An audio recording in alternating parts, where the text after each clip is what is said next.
Hello team, welcome to another ATP Geopolitics video with myself, Jonathan Amidst. This is Ukraine War News Update, first part thereof for the 14th of October 2024.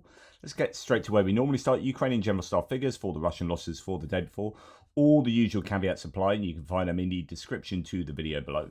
Don't forget that in the description as well, you'll always find Dell's updated Excel spreadsheet of all of the General Staff stats compiled and presented in the form of graphs looking at the lost stats over time.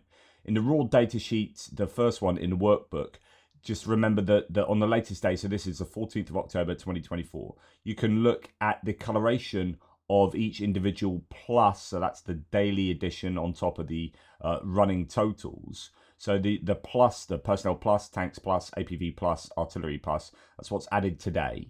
And the darker red that the colour is, the worse that is for the Russians on that particular day. So today we can see that they've had a pretty bad day for personnel. And other than that, everything else is fairly light losses, or at least not heavy.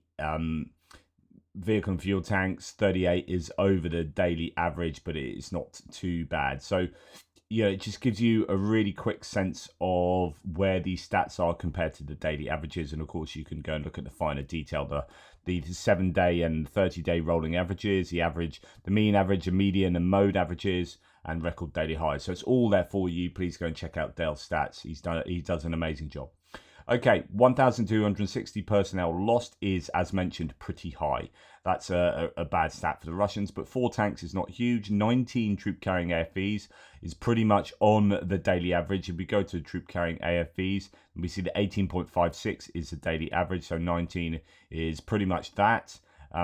11 artillery systems taken out, and if we go to artillery, we can see that 20 artillery systems is now the daily average. Wow. So that is I've seen that go up from sort of 15 to 20 in the last few months. That's how much the average has been not skewed, but is changed because the last few months have been so difficult for the Russians in that category.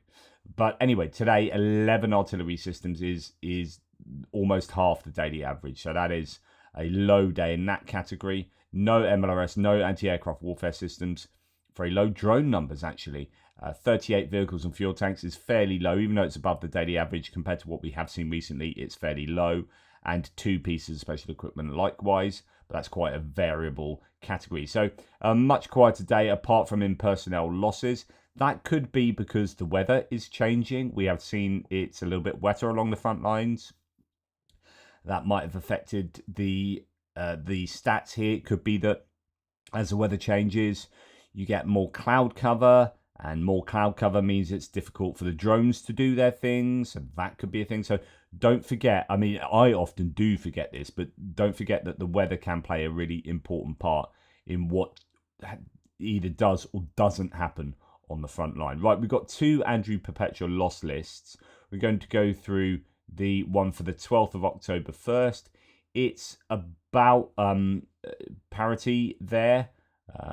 I guess maybe even 1 or 2 more for the Ukrainians. That usually indicates that the Ukrainians are attacking, as they generally lose more when they're attacking. The combat asset losses are about the same, give or take. So that, yeah, I'd say that that's what that says. We'll look at the Ukrainian losses, and we have, what do we have? Some surveillance and comms equipment, a crane truck, unfortunately damaged there. We have artillery that has been half of it destroyed, half of it damaged, M777 thrown in there, but only 4 pieces. 3 tanks, 2 T-64s, and another unknown one. We have an IFV Armada abandoned and then hit by an FPV drone. Striker captured for the APCs, and then a bunch of Humvees, Strikers, M113s. MRAPs, we've got a number of, again, either Western supplied or actually mainly in the MRAPs, Cossacks, which are made by the Ukrainians. Let's have a look at a Cossack, actually. Cossack MRAP, because it's on our list most days, and it's good to know what it looks like, what it is. Here's the wiki page for it. So this is a Ukrainian infantry mobility vehicle, the V-hull intended to transport personnel and various loads. So the V-hull underneath, I presume that means it's shaped like a V underneath, so that it disperses the explosion from mines that it might go over kind of more outwards. It protects. That's one of the signs of a vehicle being an MRAP rather than just being a general infantry carrier. So that is a Kozak there.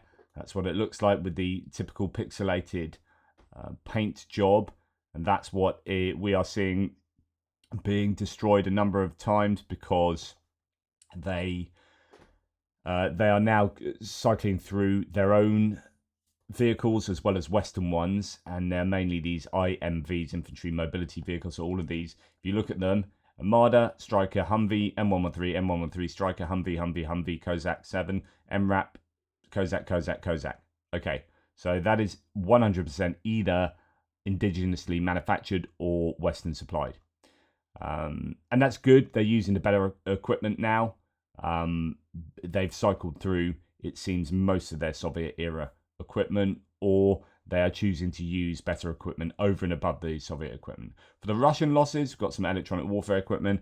BM-21 Grad. Seems like the multiple launch rocket systems are being attrited at quite a decent rate here. And as mentioned yesterday, the stockpiles for those are pretty much at, well, not quite at zero. They are at zero in a number of bases, interestingly. They've taken literally 100% of their multiple launch rocket systems from a lot of deep storage places, but the ones that are left are deemed to be pretty low quality. They might have had their rocket pods removed, or just be the poorer ones that you'll have left over at the end once you've refurbished the best ones that you can. So they're not looking in a great place at the moment for multiple launch rocket systems, the Russians, and they are a piece of equipment that the Russians use quite a bit. We've got an M30 artillery piece and a D30. I mean, they just have old bits of artillery now that they're cycling through. Not too many tanks, 3 tanks there. Some infantry fighting vehicles, 100% of them, about 9 probably, 100% of them abandoned or destroyed. BMPs and BMDs there, and then APCs, usual suspects, and then a bunch of civilian vehicles and trucks. So fairly similar numbers there for both sides. Then we go to look at yesterday's losses. Andrew Perpetua has usefully put together. Thank you, Andrew. And we see again it's broadly the same, although the combat asset losses are worse for the Russians here. So this is better for the Ukrainians, about a 2-to-1 loss ratio of Russian combat asset losses to the Ukrainian ones.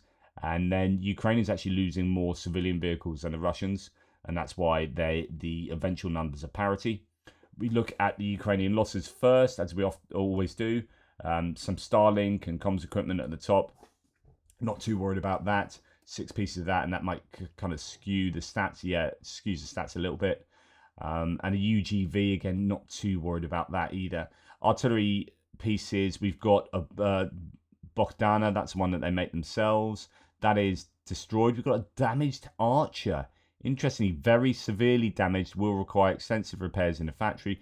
Very likely an entirely new turret. Damage is likely from artillery. So that's a shame. Archers, is that the first Archer we've seen on the list? I don't know. They are the self-propelled guns provided by the Swedes. Really good, rapid-firing self-propelled gun. You can shoot and scoot with that super quickly, but of course shoot and scoot isn't as useful as it previously was because of drones. The shooting part is fine, but it's the scooting, the moving, that makes you more susceptible to being identified, to being acquired as a target. And actually, if you're hiding in trees, in tree lines, you have a better chance of surviving. So shoot and scoot is arguably more dangerous than just staying put. So anyway, a couple of tanks there, the usual APCs and MRAPs, as mentioned in the, or we have a couple of MTLBs here actually in BTR, but in the MRAP side of things, they are all either Western provided or Ukrainian, and then quite a lot of civilian vehicles, about just under half damaged and half abandoned and destroyed. Most are actually damaged. That's better.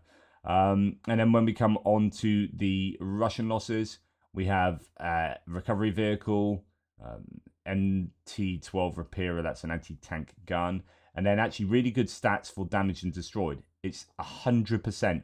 All of this equipment. Oh my goodness. Actually, this is the very worst I've seen it for the Russians. So that's one good thing.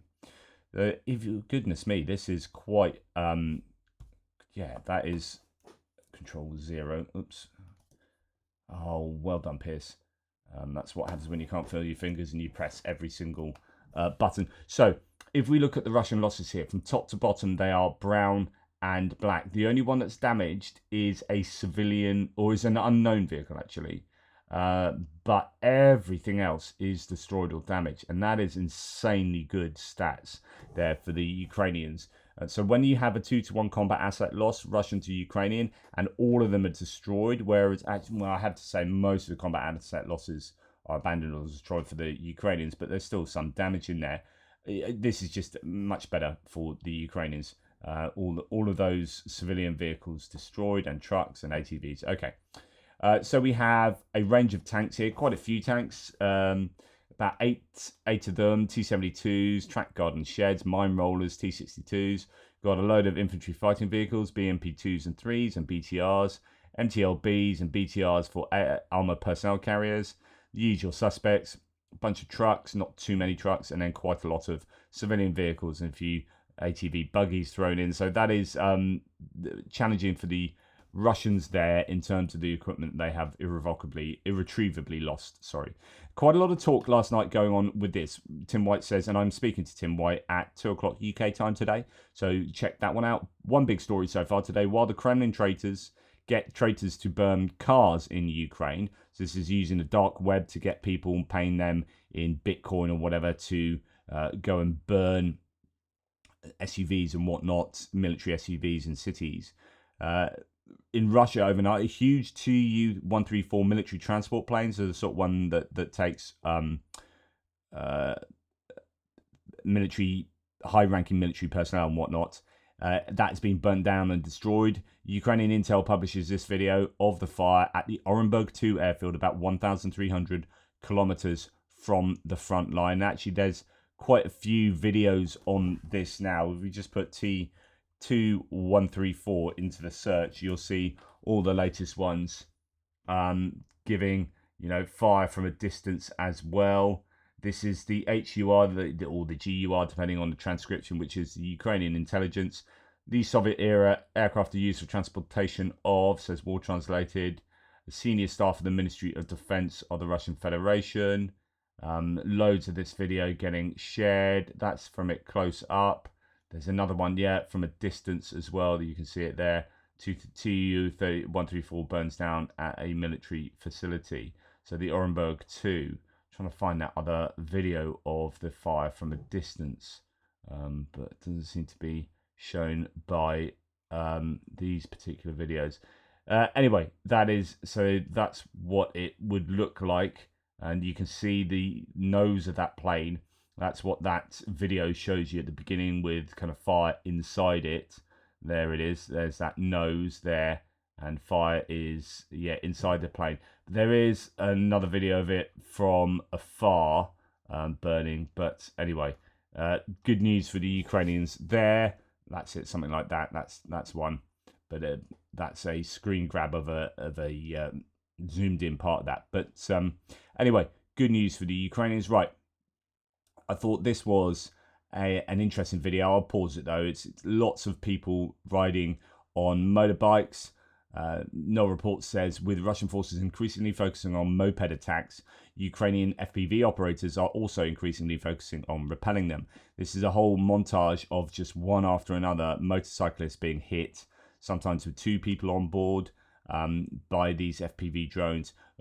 We see so many motorcycles added to the daily loss lists from Andrew Perpetua, and they are being very much targeted by these FPV drone units. Just a whole montage of them there. You'd feel quite vulnerable driving around with those, I would have thought. Now, here is an M777, pretty basic bog standard howitzer, but the Ukrainians like them. They're good, decent, American provided generally howitzers. 5 targets were destroyed in one day. 2 self-propelled howitzers 2 BM-27 Uragan, so that's multiple launch rocket systems, and one more important object, the work of the American-made M777 Howitzer, the 44th Separate Artillery Brigade. That's brilliant. Taking out 5 high-value targets in one day. Excellent stuff there from that unit. Now, this is Russia in Kherson. We have heard so much about what they're targeting in Kherson. They are murderous. They are committing war crime after war crime. Here, Russian military intentionally bombs refugees. The UN Refugee Agency Kherson, Ukraine, from drones. The Russians themselves proudly post these videos for everyone to see because they are confident of their impunity. Russia's pissing in your faces, UN, and you are happy about it. What does Antonio Guterres say about that? Just absolutely shocking, really. As War Translated says, Russia doesn't give a damn anymore about whom it kills. Not that it ever cared much, but sure as hell they know we will see and share this. Ineptitude of the powers that could influence Russia by letting Ukraine overwhelm it militarily has led to it. Such as Mr. Johnson, so this is Mike Johnson, the Republican House Speaker. His reluctance to fund Ukraine further, as he said yesterday, will only enable more and more brutal murder. People just need to see this stuff and be questioned on it directly and in public. Watch this. Let's watch this together. Now, have you seen Ukraine do this? No. So, why are you forcing a negotiation and not helping the people who are doing this correctly and helping the people who have been invaded by these war criminals? Tell me why. Tell me why you're not supporting your strategic allies and continuing to do so when it's in your strategic benefit. Just annoys me.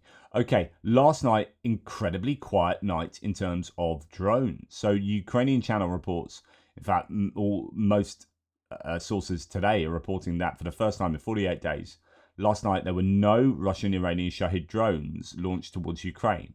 It would be premature to attach great importance to this, but unfortunately the drones will most likely still come, but in greater numbers. Now, I don't know whether this is a direct result of the Shahid drone storage facility being hit the other night. I don't know, was it sort of 5 days ago, something like that, 5 nights ago? And also other ammunition depots and weapon storage facilities being hit. Those 3 that were hit previously could well have had Shahids stored there. And also there was an airbase that might have had Shahids as well, is one of the theories. So you might have had a lot of Shahids suddenly disappearing from the Russian inventory.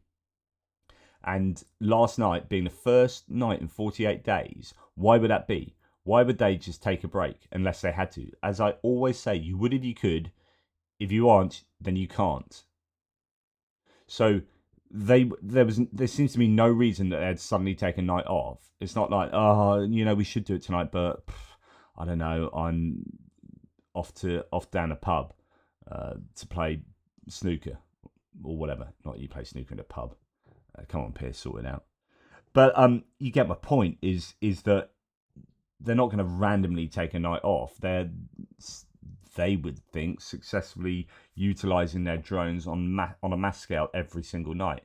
So if they suddenly aren't doing it, it's because they can't. And why couldn't they do it last night? Well, it seems to be fairly plausible that those ammunition depots that are taken out have resulted in that.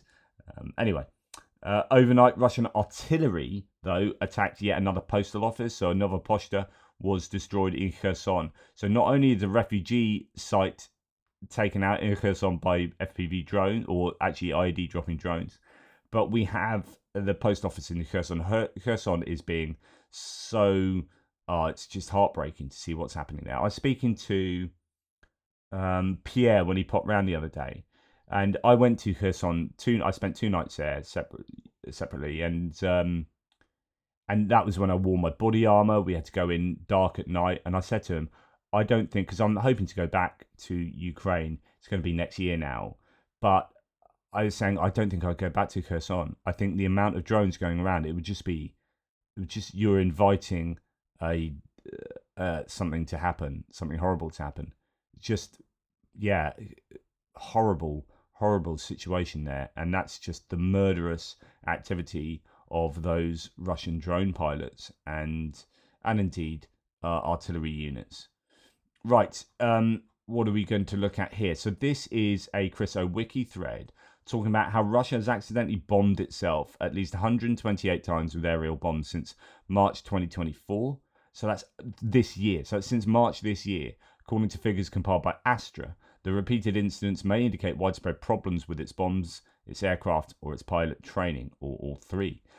Astra reports that the latest incident, a failed 500 kilogram, that's a 1,100 pound, Fab 500 glide bomb, was found in a field near the village of Neklyudovo in the Belgorod region, about 30 kilometers from the Ukrainian border in the direction of Vovchansk, which is a probable target, really.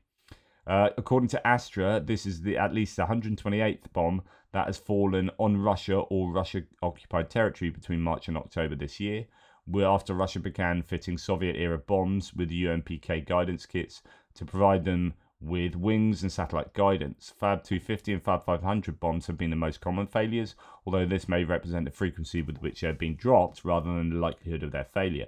The biggest to have failed so far was the Fab 3000, which exploded in a field near Shebekino, and that's right next to the border, but it's on the Russian side, and it's a place that the Ukrainians have been attacking recently. Most of the time, failed glide bombs do not explode, but glide into the ground at a shallow angle and land mostly intact, requiring bomb disposal teams to deal with them.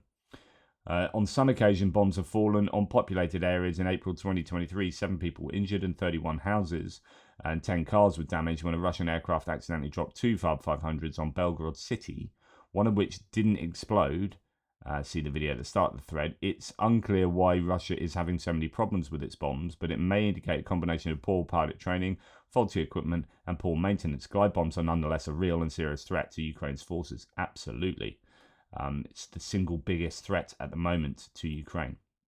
Right, moving on to other bits and pieces. The situation at the front, says Mikhailo Podolyak, advisor to the head of the Office of the President of Ukraine. Situation at the front is somewhat improving as Ukraine manages to rotate troops and boost its reserves.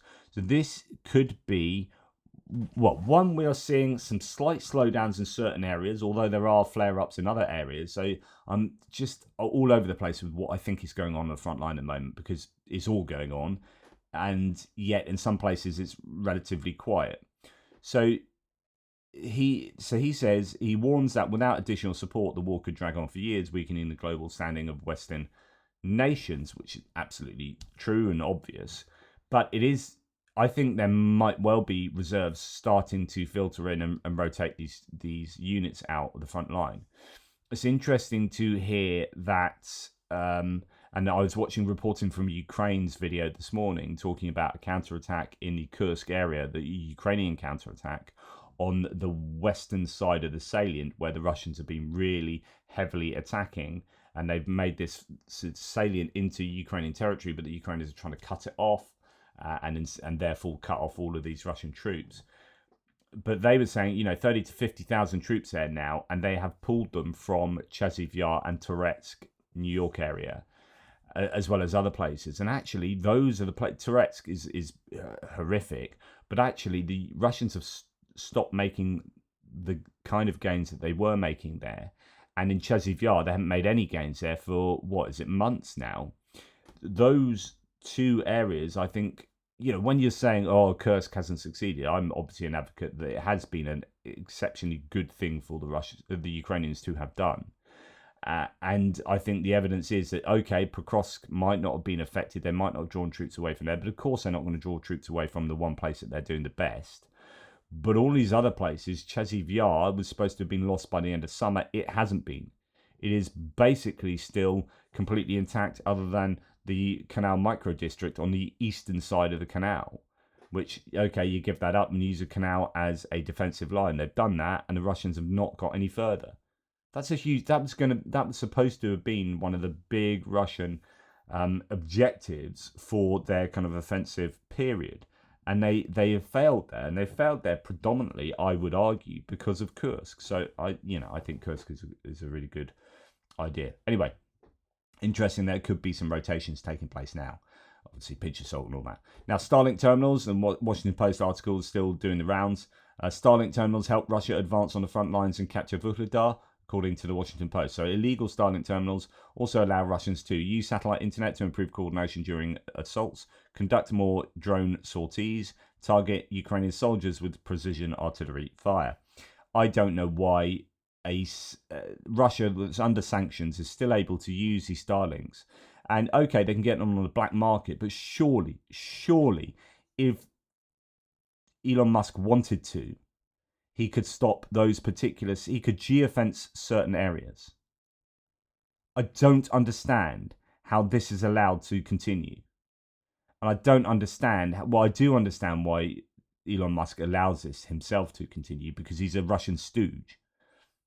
And he's basically aligned his entire business empire with Russia and MAGA Trumpism. So it's incredible that it's incredible to me that the Russians are still able to effectively freely use Starlinks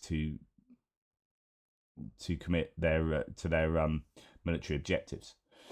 Jimmy Rushton says mass executions of surrendering Ukrainian soldiers is happening too frequently and too systematically for it to be anything other than an official or semi-official policy, either sanctioned directly by Russian commanders or going unpunished. I think this is a terrible thing. Again, that as I mentioned, those 9 soldiers executed up in the Kursk region, Zeleny Shailak, up in the Kursk region. It's awful, but it's happening so often that it has to be systematic. Poland will create minefields on its eastern border, according to Polish media report. I thought I'd throw this one in there. It's noted that the minefields will be in the eastern shield complex of the engineering structures that the Polish military is building on the country's eastern border. And here's an interesting thread from Chris Owicki again. The ranks of Russia's super rich are reported to have grown substantially during the war in Ukraine, with the number of billionaires growing by 53% and their collective wealth increasing by nearly 65%. At the same time, small businesses and pensioners are struggling. The Chelyabinsk of the Future Telegram channel reports that since the start of the full-scale invasion in Ukraine in 2022, the number of Russian billionaires has increased from 88 to 135, of whom 10 have moved abroad and renounced their Russian citizenship. The combined wealth of the billionaires has increased from $350 billion to $576.8 billion, a 64.8% growth. Not surprisingly, figures from the official state agency Rosstat show that the Gini coefficient, which shows the level of income inequality, has risen significantly. At the same time, in other words, Russia is becoming more unequal. The rich are getting richer, the poor are getting poorer. At the same time, small businesses have been hit hard by the economic impacts of the war, such as inflation, logistical disruption, difficulties in making payments, and high interest rates. They have reported to have suffered a 25% drop in income. Pensioners are also suffering despite an inflation rate of over 9% in August 2024. The real purchasing power of pensions has only increased by 0.6%, which is reportedly due to the authorities indexing pensions well below the level of real price growth. At the start of the war, proponents of sanctions on Russia hoped the pressure on Russia's super rich would turn them against Putin's war. However, rather than suffering, they seem to be doing better than ever before. It's likely that Putin is consciously allowing them to profit in order to keep them on board with the war efforts. That's an interesting point, isn't it? In short, the war may be binding them closer to Putin, while increasing repression is discouraging the economic losers from complaining. Interesting thread there from Chris Owicki.